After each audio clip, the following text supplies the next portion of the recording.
Urdu novel zone میں خوش آمدید۔ آج ہم پڑھیں گے زرد محبت از قلم ماورا طلحہ۔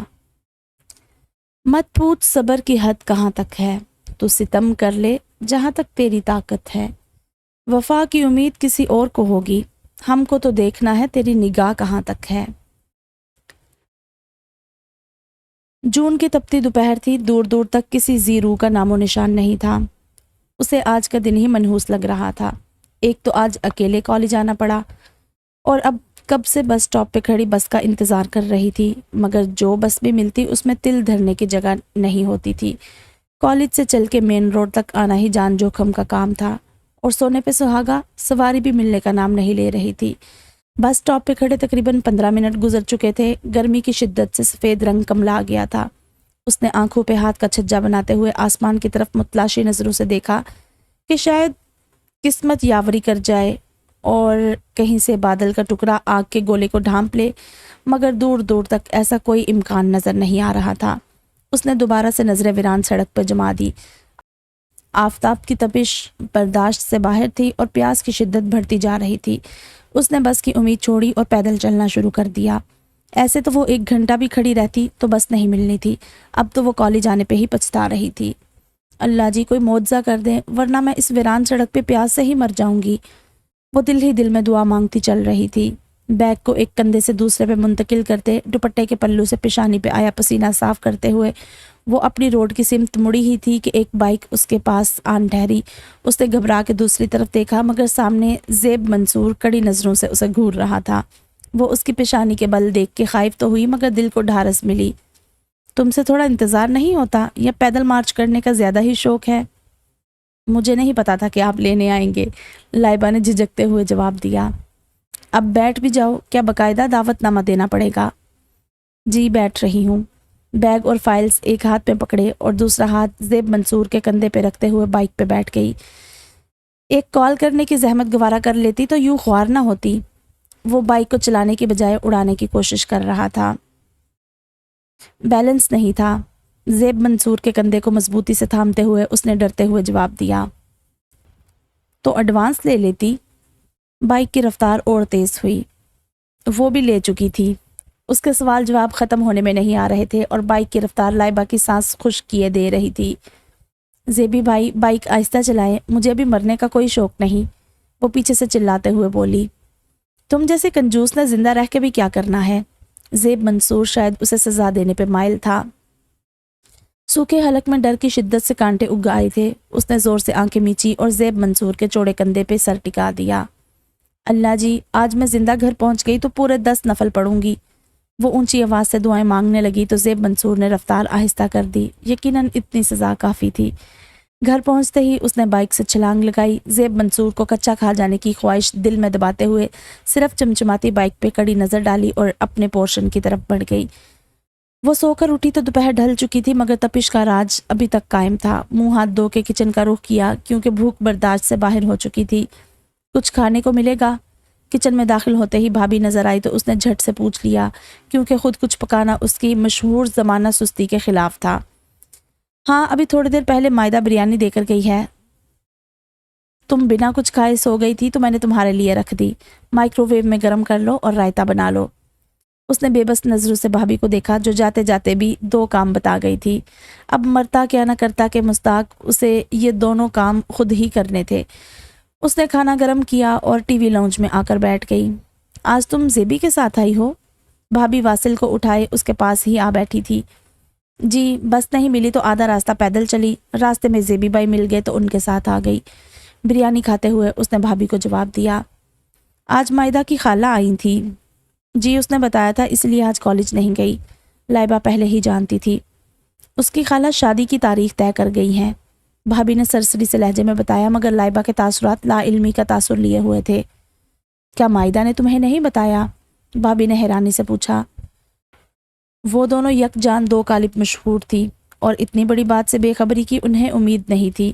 وہ تو لائبہ سے معلومات لینا چاہتی تھی اور وہ بات کی الف بے سے لا علم تھی۔ زیب نے بھی نہیں بتایا؟ اس کی لا علمی بھابھی کو ہضم نہیں ہو رہی تھی۔ زیبی بھائی کا بس چلے تو وہ مجھے ایسی جگہ پھینک دے جہاں مجھے اپنی خبر نہ ملے۔ اس نے دکھ سے بریانی کے پلیٹ پر ایک کھسکائی۔ اب کہاں کی بھوک اور کیسی بھوک! اچھا اب کھانا تو کھا لو، اس میں پریشانی والی کون سی بات ہے؟ مائدہ تمہارا پوچھ کر گئی ہے، ہو سکتا ہے وہ آرام سے بتانا چاہتی ہو۔ بھابھی نے دوبارہ پلیٹ اس کے آگے کی۔ نہیں مجھے اب بھوک نہیں۔ اس کی بھوک واقعی اڑ گئی تھی۔ وہ ایک دوسرے کے لیے کھلی کتاب تھی۔ کتاب زندگی کے جس ورق کو کھولتی اس پہ درج ہر سطر ان کے لیے شناسا تھی۔ چند ماہ کے وقفے سے دنیا میں آئی، مگر حد سے بڑھتی مماثلت انہیں جڑوا ثابت کرتی تھی۔ گھر میں 100 مسئلے مسائل ہوں، دیورانی جٹھانی میں تکرار ہو، جو بھی ہو جائے، مائدہ اور لائبہ ایک دوسرے کے لیے لازم و ملزوم تھی۔ ان کی حد درجہ دوستی اور محبت کے درمیان کوئی دخل اندازی بھی نہیں کرتا تھا سوائے ایک شخص کے، اور وہ زیب منصور تھا۔ مائدہ کا نرم دل بھائی اور لائبہ کا خڑوس ہٹلر اور شاہ جنات تایازاد۔ بھابھی میں کمرے میں جا رہی ہوں، کوئی پوچھے تو کہہ دینا میری طبیعت ٹھیک نہیں ہے، اس لیے مجھے ڈسٹرب نہ کیا جائے۔ آنکھوں میں آئے آنسو پیتے ہوئے اس نے کمرے کا رخ کیا۔ اف، زیب ایویں ہی اسے ملکہ جذبات نہیں کہتا۔ ذرا مرضی کے خلاف کچھ ہوا نہیں اور محترمہ کے نین چھلک پڑے۔ پتہ نہیں عمر جیسے پریکٹیکل بندے کی بہن اتنی امیچور کیوں ہے؟ بھابھی بڑبڑاتے ہوئے ٹیبل سے برتن اٹھانے لگی۔ کالج میں سارا دن لگاتار کلاسز لے کر دماغ کی چولیں ہل چکی تھی۔ آخری پیریڈ فری ملا تو اس نے کینٹین کے بجائے لائبریری کا رخ کیا، نفسیات سے متعلق کتاب نکالی اور نسبتاً کونے والی میز پہ بیٹھ گئی۔ وہ کچھ صفحات ہی پڑھ پائی تھی کہ مائدہ اس کے سامنے بیٹھ گئی۔ وہ اسے نظر انداز کیے کتاب پڑھنے میں مگن رہی تو اس نے کتاب چھین لی۔ کیا مسئلہ ہے تمہارے ساتھ؟ لائبہ نے حد درجہ تلخی سے پوچھا۔ یہی میں پوچھ رہی ہوں کہ تمہیں مسئلہ کیا ہے؟ مائدہ نے جواباً وہی سوال دہرایا۔ میں تمہارے کسی سوال کی جواب دہ نہیں ہوں، برائے مہربانی مجھے تنگ نہ کرو۔ سابقہ لہجے میں جواب دیتے ہوئے وہ وہاں سے اٹھ گئی، کیونکہ لائبریرین کی وارننگ دیتی نظریں کافی دیر سے ان دونوں کی طرف تھی۔ یار بتا تو دو، وجہ کیا ہے؟ کل تمہاری طرف آئی تو تم حجرہ نشین ہو چکی تھی، اب صبح سے تمہارے پیچھے ہوں اور تمہارے نخرے ختم ہونے میں نہیں آ رہے۔ وہ لائبریری سے نکل کر بھی اس کے پیچھے تھی۔ کل ڈھیروں مصروفیت کے باوجود 2 دفعہ اس کی طرف چکر لگا چکی تھی۔ ایک دفعہ بریانی لائی تو وہ سوئی ہوئی تھی، دوسری دفعہ آئی تو کئی دفعہ دروازہ کھٹکھٹانے پہ بھی اس نے نہیں کھولا تھا، اور اب صبح سے کالج میں اس کے پیچھے تھی۔ لائبہ پلیز مجھے ایسی اذیت نہیں دو۔ ایسی کون سی خطا ہو گئی ہے کہ تم مجھ سے کلام کرنا پسند نہیں کر رہی؟ میں تو تمہیں ایک گڈ نیوز سنانا چاہتی ہوں۔ مائدہ اس کے سامنے آ کھڑی ہوئی۔ تم اس کی زحمت نہیں کرو، گڈ نیوز مٹھائی کی صورت مجھے مل چکی ہے اور میں اسے ڈسٹ بن میں پھینک بھی چکی ہوں۔ میں خود لا علم تھی یار، جب پتہ چلا تب تم کالج میں تھی، میں تمہیں بتانے آئی تو تم نے دروازہ ہی نہیں کھولا۔ وہ دونوں ہاتھوں کی انگلیاں آپس میں الجھائے پشیمانی سے وضاحت دے رہی تھی۔ میں کیسے مان لوں کہ تم لا علم تھی، اور اگر ایسا تھا بھی تو تمہارے شہزادے بھائی جان نے مجھے کیوں نہیں بتایا؟ وہ لائبہ قدیر تھی اور اسے سب سے زیادہ جاننے کا دعویٰ کرنے والی خود اس کے سامنے بے بس کھڑی تھی۔ تم بھائی جان کو جانتی ہو کہ انہیں گھریلو معاملات میں ذرا برابر دلچسپی نہیں، ان کے اپنے اتنے کام ہیں انہیں یاد نہیں رہا ہوگا۔ اس نے بھرپور طریقے سے بھائی کا دفاع کیا اور یہی اس کا کیس بگڑا تھا۔ تم نفسیات چھوڑ کر وکالت پڑھ لو اور اپنے بھائی کی وکیل بن جاؤ، کیونکہ فی الوقت مجھے تم میں اور تمہارے بھائی نامے میں کوئی دلچسپی نہیں۔ اس نے بائک کی رفتار کا جواب زبان کی رفتار سے دیا، اور ایسا ہمیشہ سے ہوتا آیا تھا۔ زیب منصور کی بہن ہونے کا خراج بھی تو ادا کرنا تھا، لیکن مائدہ مطمئن تھی۔ وہ ہمیشہ بھائی کا غصہ اس پہ نکال کے راضی ہو جاتی تھی، اور مائدہ زیب منصور کے نادیدہ گناہ اپنے زمرے میں لے کر اسے عذاب لائبہ سے نجات دلا کے بہن ہونے کا حق ادا کر دیتی تھی۔ چلو اب مان بھی جاؤ نا، اس نے دوبارہ التجا کی۔ 2 دن سے پہلے مجھ سے بولنے کی ضرورت نہیں، اس کے بعد آنا سوچوں گی۔ مائدہ کو 2 عدد چنگیزی نسل کی گھوریاں ڈال کے اس نے خارجی دروازے کا رخ کیا، اور وہ بھی شکر ادا کرتے ہوئے اس کے پیچھے چل دی تھی، مگر آج شاید اس کے ستارے گردش میں تھے۔ زیب منصور رف سے حلیے میں گاڑی سے ٹیک لگائے ان کا منتظر تھا۔ لائبہ چلتے چلتے رکی اور ناچار مائدہ کو بھی رکنا پڑا۔ اپنے پیارے بھائی جان کو کسی بہانے یہاں سے بھیجو، مجھے ان کے ساتھ نہیں جانا۔ ایک نیا حکم جاری ہوا۔ شکر کرو بھائی جان آ گئے، ورنہ کہاں گرمی میں دھکے کھاتی۔ مائدہ بکھلا ہی تو گئی تھی۔ اچھا تو تم ایسا کرو، یہاں پہ ہی نوافل کی نیت باندھ لو، میں گھر جا کے پڑھ لوں گی۔ اب تم لوگ آؤ گی یا میں گاڑی اٹھا کے پاس لاؤں؟ اس نے بے بس نظروں سے بھائی کو دیکھا۔ ایک سیر تو دوسرا سوا سیر تھا، اور درمیان میں پسنے کا عہدہ مائدہ منصور سنبھالے ہوئے تھی۔ اف یار، تم لوگ ادھر ہی ہو، پلیز مجھے بھی ساتھ لے لو، میں سٹاپ سے ہو کر آئی ہوں، شاید آج ہڑتال ہے۔ ان کی کلاس فیلو رودابہ ہامتی کامتی ان تک پہنچی تھی۔ مائدہ نے جھٹ اسبات میں سر ہلایا اور اس کا ہاتھ پکڑ کے گاڑی میں آ بیٹھی۔ چاروں ناچار لائبہ بھی آ گئی اور وہ گھر جاتے ہی نفل پڑھنے کا سوچ چکی تھی، کیونکہ آج جنگ ہوتے ہوتے رہ گئی تھی۔ موسم میں تغیر برپا ہو رہا تھا۔ ہوا سر شام ہی انگرائی لے کر بیدار ہو جاتی اور ایسی تھرکتی ہوئی چلتی جیسے مدم ساز پہ مشغول رقص ہو۔ دھیمی سرسراہٹ مغرب کے وقت کو نیا راگ عطا کرتی اور رات اپنے جوبن کے سفر پہ خوشی خوشی روانہ ہو جاتی تھی۔ رات اور چاند کے سنگم نے آسمان کو اتنا دلکش کر دیا تھا کہ وہ اپنی ازلی سستی کو پیچھے کیے چھت پہ آ گئی، پاؤں جوتے کی قید سے آزاد کیے اور ننگے پیر چلنے لگی۔ ڈھیر و ڈھیر ٹھنڈک اس کے وجود میں سرایت کر گئی۔ اس نے آنکھیں چاند پہ گاڑ دی، اس کا انداز ایسا کہ چاند کی ساری چاندنی چرا کر اوڑھ لے اور پھر چاند کے سامنے ہی اترا اترا کر چلے۔ میں تمہیں سارے گھر میں ڈھونڈ آئی اور تم یہاں چاند کو نظر لگانے کی کوشش کر رہی ہو۔ مائدہ آہستگی سے اس کے ساتھ آ کھڑی ہوئی کہ اس کا انہماک نہ ٹوٹے۔ رات کتنی خوبصورت ہے نا؟ ہوش بھلاتی ہوئی، جنون سے آشنا کرتی ہوئی اس نے نظروں کا مرکز بدلے بغیر کہا۔ تم کب سے ایسی باتیں سوچنے لگی؟ مائدہ حیرت سے اس کی طرف مڑی۔ کیوں؟ کیا مجھ پہ پابندی ہے؟ وہ بائیں آنکھ کا ابرو اٹھاتے ہوئے حیران ہوئی۔